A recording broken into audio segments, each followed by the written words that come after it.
everyone. Happy afternoon, a very good afternoon. I hope and I believe all of you are doing well.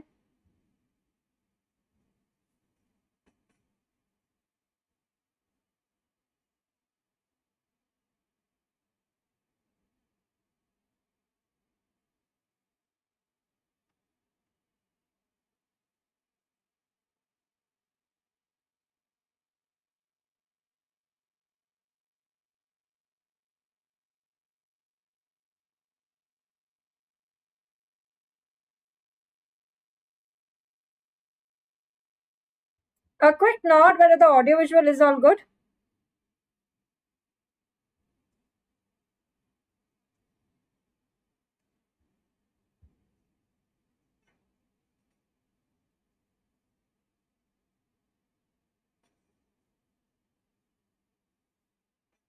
See, it's all MCQs that we are discussing today, and today we have the topic of antimicrobials MCQs. Okay, all right. So for everyone, let me tell you that there are the daily targets also that we are following on the Telegram group. You will have almost daily sessions till your exam as well on this YouTube channel for your preparation. And also on Instagram, we keep posting a lot of MCQs, mnemonics and snippets, basically for all the high yield topics. All right. What is the plan for today? Okay, what's the plan for today? We have this first class for the day, that is 12:30 p.m. today. Then we have 2:30 p.m. and we have 5 p.m. basically. So 12:30 p.m. today we are discussing antimicrobials, few important MCQs related to which antimicrobial to be used where. And then at 2:30 p.m. We are going to have a special class, that's a free live class on the Unacademy app, and we are going to do a quick review of the ECGs today at 2:30 p.m. Along with MCQs. All right, along with MCQs, we will try to do the quick review of ECGs, and then at 5 p.m. At 5 p.m. it's the Unacademy Plus class, basically for the subscribers. And today I'm planning to cover pending since long topic, that is basically disorders of thought. Right, disorders of thought in psychiatry, along with a few other topics that we can cover. Right, like which is a disorder of the form, of content, of possession, all those we will see. We will see the types of delusions, and whatever we can cover related to pharmacology, also the CNS pharmacology, we'll try to cover today. Okay. So 5 p.m. disorders wala, thought wala, and how do you differentiate all of them? That is what we'll be trying to do. All right. So let's start with the today's MCQs, antimicrobials, few important MCQs here. Tell me, what do you think is answer to this one?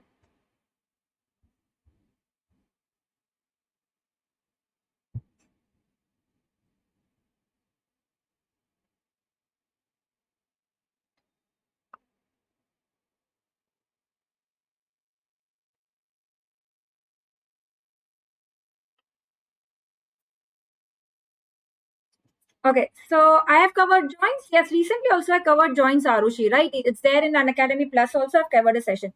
आज से 10 p.m. class nahi hai. So no 10 p.m. classes. By evening we should be done.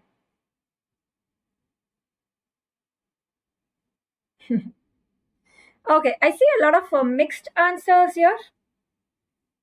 Someone is saying A, cryptococcal meningitis. Someone is saying D, that is toxoplasma. Remember, T is for T, your trimethoprim sulfamethoxazole. It is basically used for toxoplasma. It is used for toxoplasma. For cryptococcal meningitis, what do we use for cryptococcal meningitis? You have amphotericin B along with flucytosine that is given for cryptococcal meningitis, right?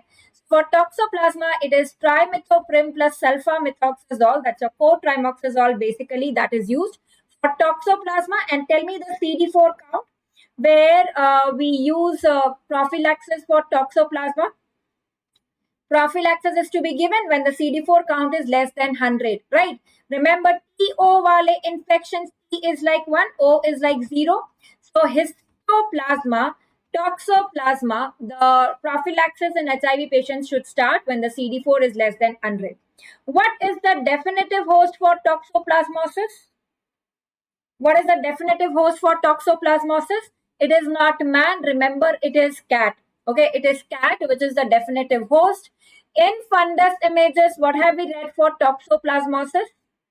In fundus images, taxi. Taxi has a headlight, so headlight in fog appearance, right? That is headlight in fog appearance.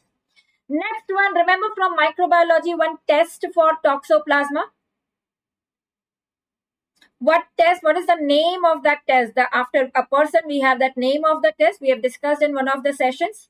We said that taxi, and the name of the taxi driver is? The name of the taxi driver is?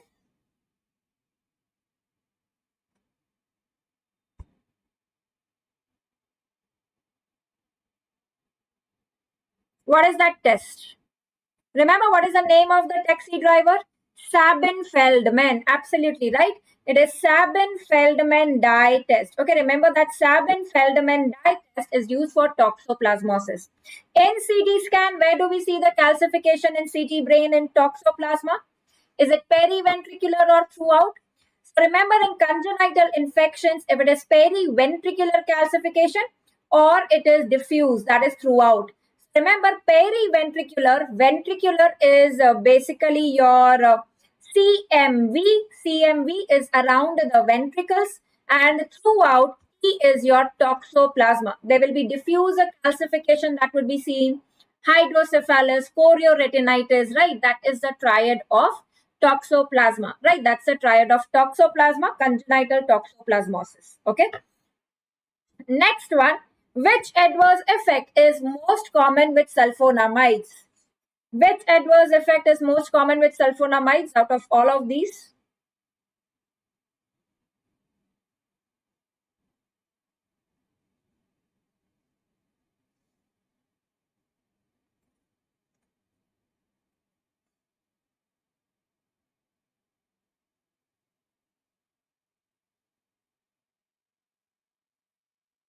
Is it C or is it E? Look at the question is asking. This is just a trap which is here. The question is which adverse effect is most common? Most common, kernicterus. Sulfonamides, remember, do cause kernicterus. Sulfonamides do cause kernicterus. Why? Because basically sulfonamides, they displace the bilirubin, right? They displace the bilirubin from albumin, right? The albumin bound the bilirubin. So bilirubin ko displace karke sulfonamides comes and binds to albumin. So the bilirubin levels rise and it leads to kernicterus. Right? Remember, in one of the clinical questions we have discussed that if a patient has decreased albumin, that will increase the kernicterus as well. So if a child has decreased albumin levels due to any reason, maybe liver condition, uske saath you will see increased kernicterus. But do we use sulfonamides in newborn? It's not used in newborn. For the same reason, it can cause kernicterus. And that is why the most common is skin rash. In newborns, it is avoided. It's not used. And that is why kernicterus is not often seen. Because we are not doing that, so how will we see the adverse effect? Right, so the answer here will be skin rash. Vancomycin is seen with which antimicrobial?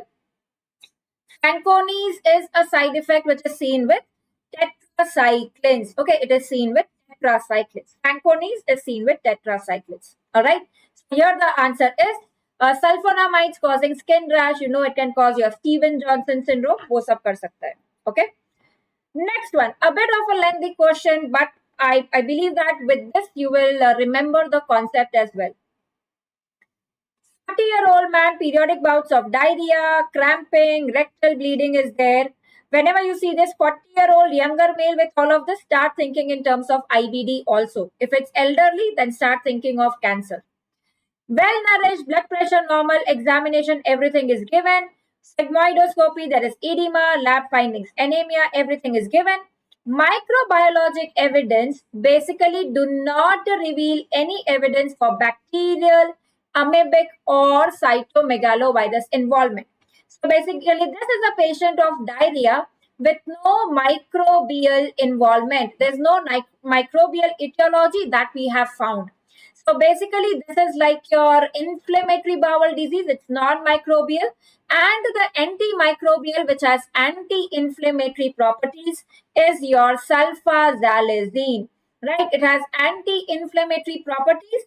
And that is the reason, if you remember, sulfasalazine is also used in rheumatoid arthritis. Okay, it is also used in rheumatoid arthritis because basically it has anti-inflammatory. So if there is no microbe which is found, nothing like antimicrobial but anti-inflammatory property, that is sulfasalazine is used. Okay, remember sulfasalazine. All right. So remember it's used for rheumatoid arthritis also. Next one. Tell me which is the azole which is eliminated by kidney?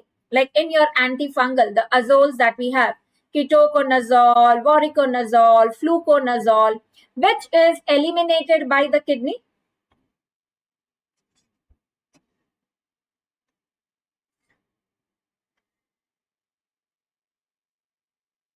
Which one is eliminated by kidney? Remember this very important question. So if you are asked a question that which of these antifungal or azole requires your dose reduction in the renal failure, that is fluconazole. Okay, that is fluconazole. Remember, like flu is like your urine flow. Okay, that is urine flow. So it is fluconazole which is eliminated in the kidney via the urine flow. So that is fluconazole, very, very important. First, let's try this another question and we will quickly summarize which antimicrobials are eliminated by kidney, which are by liver, because it's a very, very important point to be remembered.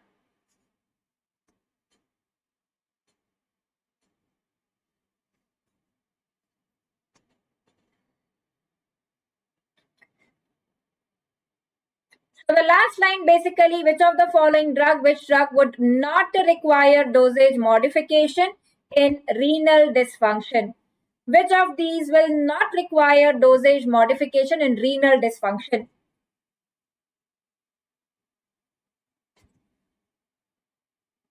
Very good. Absolutely right. That is your cefoperazone. Okay, that is your cefoperazone. Very, very important.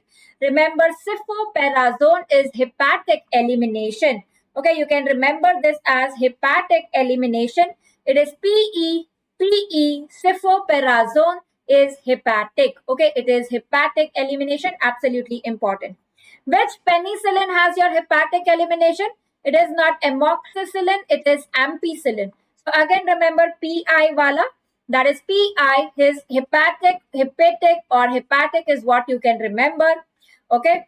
Ciprofloxacin is your majority of the fluoroquinolones are renal. Which of the fluoroquinolones have hepatic elimination? Which fluoroquinolones have hepatic elimination? PMT. That is your p-floxacin, moxifloxacin, and trovafloxacin. Remember, moxifloxacin is hepatic. Sulfonamides, it is renal. Vancomycin, we know it is nephrotoxic. It is by the kidney. It is renal elimination. Right? Remember, cefoperazone, ampicillin, it is hepatic. Look at this table. Which have hepatic elimination? Right? One is ampicillin, cefoperazone, very, very important. Remember your macrolides also. Okay, your macrolides also like erythromycin and the TB drugs isoniazid rifampicin. Most of the azoles are hepatic, but remember not your fluconazole. Fluconazole is flow, that means it is kidney. Right, fluconazole, remember it's renal elimination. Amphotericin B is nephrotoxic, renal elimination. Most cephalosporins, except we said cefoperazone, right? Cefoperazone. Penicillin, but your ampicillin is hepatic, right? Ampicillin is hepatic, remember that. Your tetracycline, which is not via the kidney, also remember that it is doxycycline, right? Doxycycline. So hepatic ones are basically your doxycycline, then you have cefoperazone, then you have ampicillin, and in the list also remember erythromycin. Okay, your erythromycin. So basically CDE. Okay, your CDE, cefoperazone, doxycycline, erythromycin. and you have your ampicillin. These are hepatic. Okay, these are hepatic. Very, very important. Okay. Next one, which antibacterial agent appears to be the safest in the pregnant patient? Which of these is safest in a pregnant patient?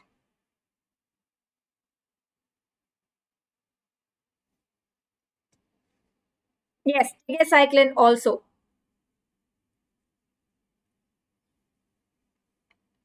So safest in the pregnant patient is, right. So basically in the pregnant, remember the drug which is safest is PCM. PCM, paracetamol, is something that can be given to everyone, including the pregnant patient. So remember PCM, that is basically your penicillins, then your cephalosporins and the macrolides. And even in macrolides, azithromycin is the one which has your minimum drug interactions. So that is the safest as compared to erythromycin. Azithromycin is the safest, right? Amikacin, aminoglycosides should not be given. Aminoglycosides can cause ototoxicity, nephrotoxicity. Fluoroquinolones not to be given. Tetracyclines not to be given. There is teeth discoloration side effects. These are seen, right? So even by ruling out, the answer comes as azithromycin. Okay, remember it's azithromycin. So look at this antibiotics in pregnancy, probably safe. PCM, that is your macrolides. Okay, it is PCM, penicillin, cephalosporin, and macrolides. So if a pregnant patient is sensitive to penicillin, you want to give penicillin, but the patient is sensitive, then you can give macrolides as alternative to penicillin sensitive. Aminoglycosides, ototoxicity, tetracycline, teeth and bones deformity, sulfonamides, kernicterus, we just now read that. Chloramphenicol is gray baby syndrome, right? C and G. Chloramphenicol is your gray baby syndrome, and the fluoroquinolones, they damage the cartilage, right? They are not used in young children. So quinolones are also contraindicated. These are not to be given. All right. Next one. Which drug increases the hepatic metabolism of other drugs?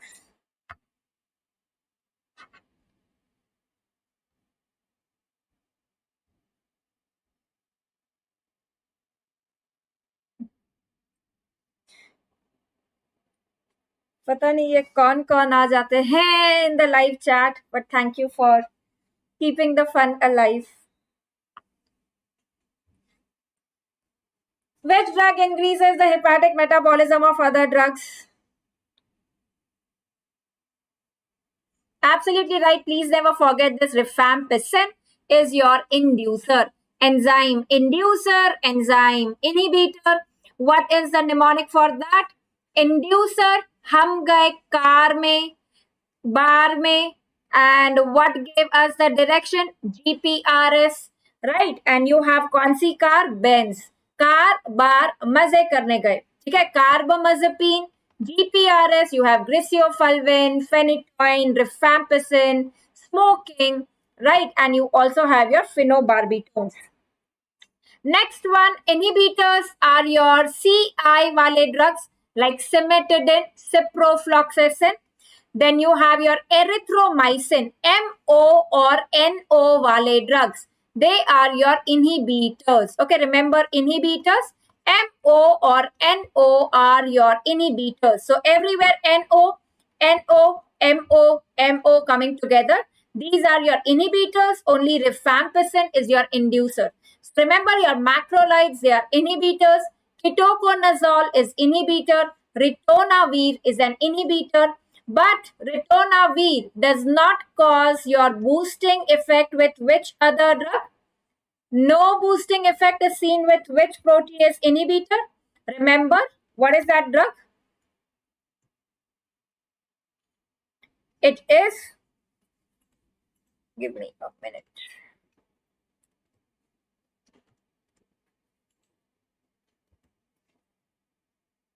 I don't know where did that pen.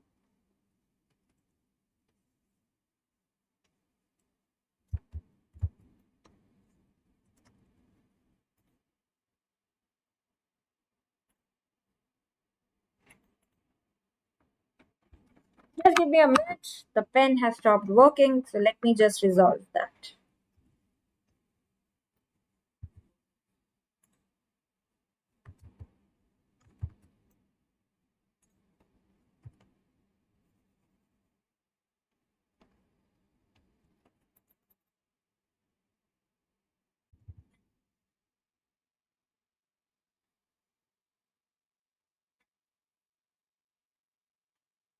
Am I audible and visible now? Right. So no boosting effect, remember, is seen with nelfenavir. Remember, nelfenavir is no elevation. Right. Nel is like null. So there is no effect. Which are the inducers? The enzyme inducers car mnemonic is we went in a car to a bar to do the maze and the direction was shown by GPRS. So car bar maze, that is basically your carbamazepine. Okay, to remember carbamazepine, it is not your ciprofloxacin from C. Bar is your barbiturates, that is phenobarbital. GPRS is griseofulvin, right? Then you have phenytoin, rifampicin, and St. John's wort or smoking. These are the inducers. Okay, these are the important inducers. All anti-epileptics are generally inducers, except which anti-epileptic? Like phenytoin, carbamazepine, these are your inducers. But which anti-epileptic is your inhibitor? It is, remember, valproate, right? Valproate, the downgoing arrow tells you it decreases, right? It decreases the metabolism. So remember that valproate is your inhibitor, all right? So you get this question frequently in the form of clinical scenario कि there was a female who was on OC pills, but OC pills failure हो गया, the female has become pregnant. So that is because of rifampicin. Okay, that is because of rifampicin. If a patient has HIV and TB together, which drug should not be given? Rifampicin should not be given because it will cause the metabolism of HIV drugs. So the drugs will not act. So these are generally the clinical scenarios that are given. Okay.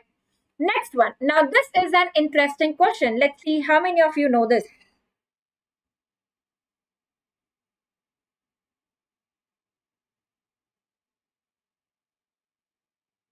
Maze is your carbamazepine. Okay, that's your carbamazepine. If ampicillin and piperacillin are used in combination in the treatment of infections resulting from pseudomonas, there can be antagonism. What is the most likely explanation for this?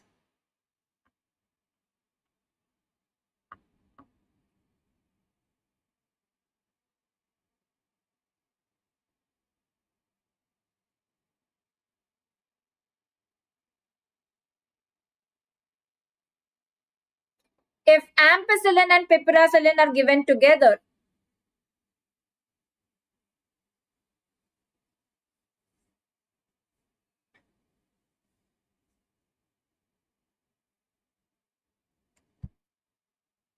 right? It's D? No, it's not D. See, streptomycin, Shreya, will be contraindicated in pregnancy because it's your aminoglycoside, ototoxicity, right? So, nahi denge. Streptomycin to contraindicated hai. Ampicillin and piperacillin we do not use. What do we use with piperacillin?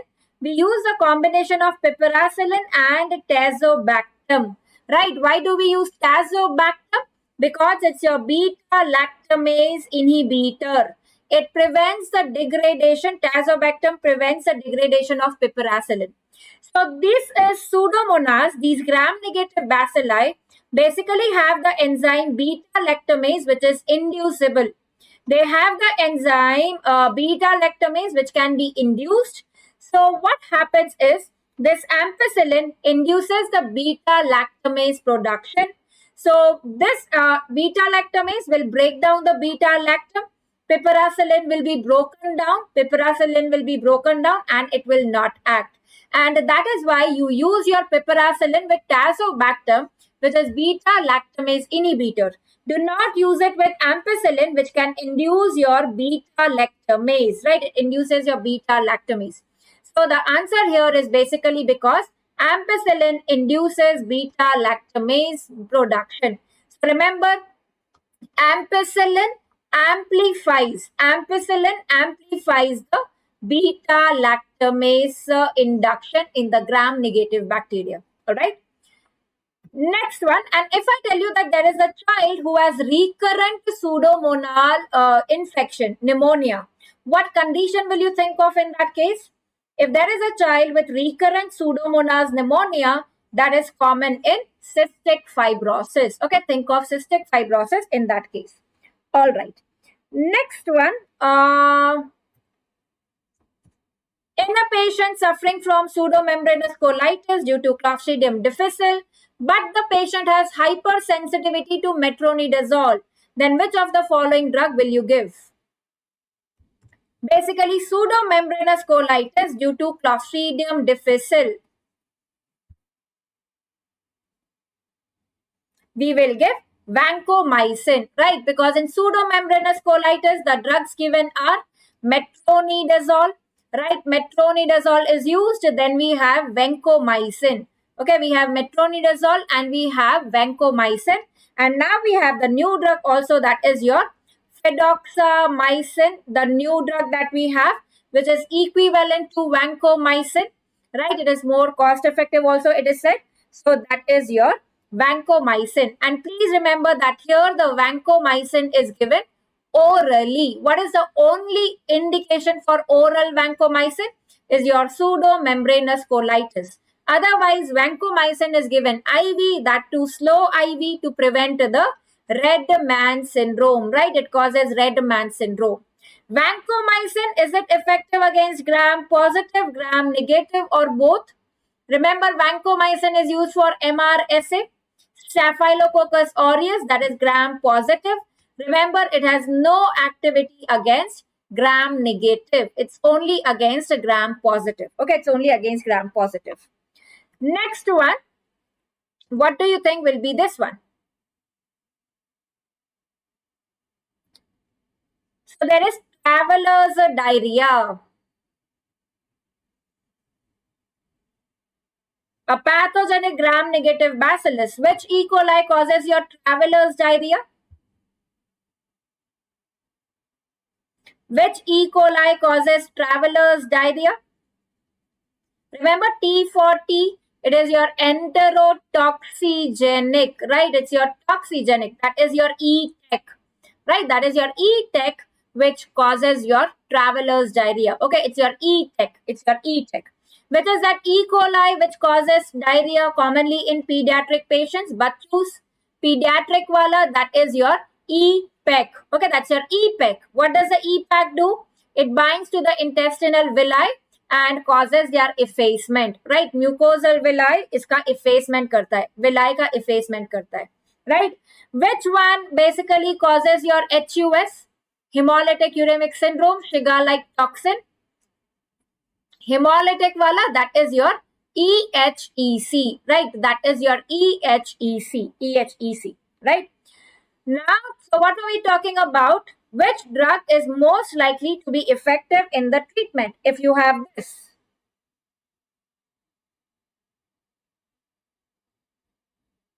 No, it's not AC. The question is about gram-negative bacillus. So the first option that we rule out is vancomycin, because vancomycin is effective only against a gram-positive. Okay, remember that it's effective only against gram-positive. In your gram-negative, like your E. coli, Shigella dysentery, the drug of choice is fluoroquinolone, right? It is fluoroquinolone, so we will use ofloxacin. Fluoroquinolone is also used for Shigella. It's a gram-negative. So remember, for gram-negative, it is your fluoroquinolones, right? It's your fluoroquinolones.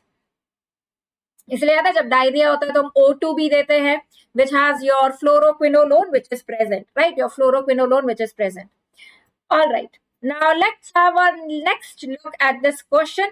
Which statement about fluoroquinolones is accurate? Which of these is accurate for fluoroquinolones?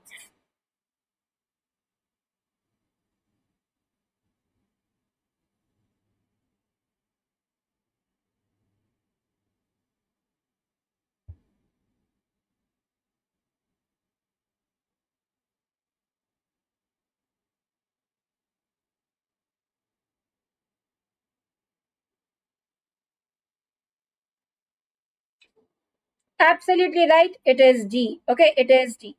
Uh, the answer is D. Start ruling out. Antacids increase their oral bioavailability? No. Contraindicated in patients with hepatic or renal dysfunction? Not. Hepatic or renal dysfunction are not contraindication for giving fluoroquinolones. They are not a contraindication. You need to require the dose, or you can give another drug of the fluoroquinolone. If it is liver dysfunction, you give renal wala, right? Fluoroquinolones are drug of choice in 6-year-old? No, because it affects the cartilage, right? The growth is affected. In the elderly, it can cause tendo-Achilles rupture, right? It can affect the tendo-Achilles in the elderly.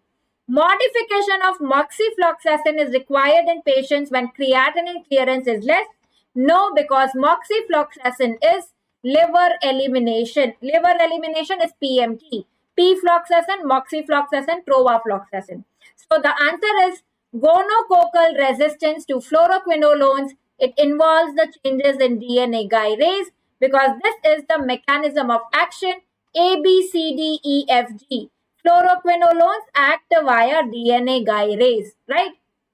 If there is change in DNA gyrase, fluoroquinolone will not be able to act on it. So that is what gives rise to resistance. Okay, that is what gives rise to resistance.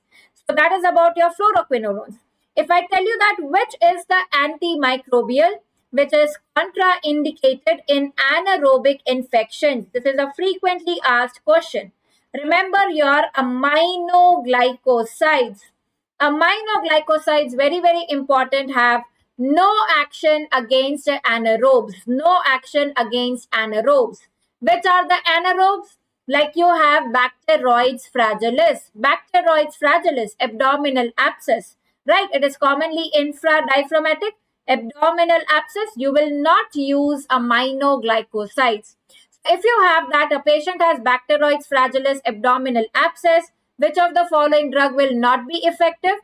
Always check in the options for aminoglycoside. If you see that, that means that's the answer. Do not worry about the rest of the options because aminoglycoside definitely is not used. Okay. So, yes, the drug of choice in Bacteroides fragilis for anaerobic above the diaphragm and below the diaphragm for anaerobic infections. Above is clindamycin and below is metronidazole. Above, below the diaphragm means the lung. So, basically for lung abscess, the drug of choice is clindamycin. And how will you see lung abscess on a chest x-ray?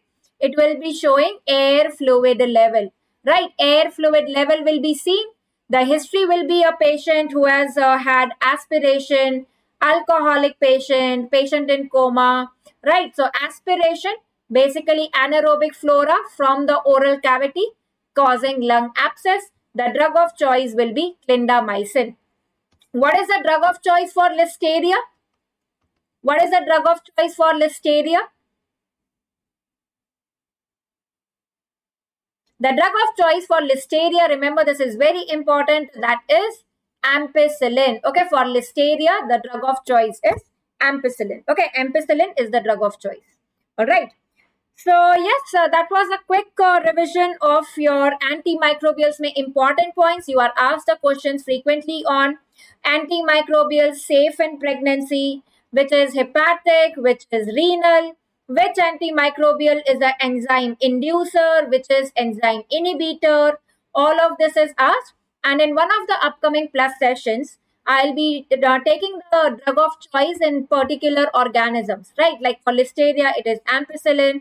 What do you give for other organisms? What is the drug of choice? We'll try to do that table in one of the upcoming sessions. The plan for today, as I told you, 2:30 p.m. we are meeting again, right? 2:30 p.m. we are meeting again for what do we have at 2:30 p.m. special class? It's a free class, ECG quick revision at 2:30 p.m. and at 5 p.m. we have the disorders of thought to be discussed from psychiatry. I'll try to do the mnemonics for that, which is a content, which is possession, which is form, all of that, and a bit of what else is important in psychiatry. We will try to do that in the 5 p.m. class. Okay, this is the plan for today. See you at 2:30 p.m. in next 1 hour. And till then, goodbye. Take care.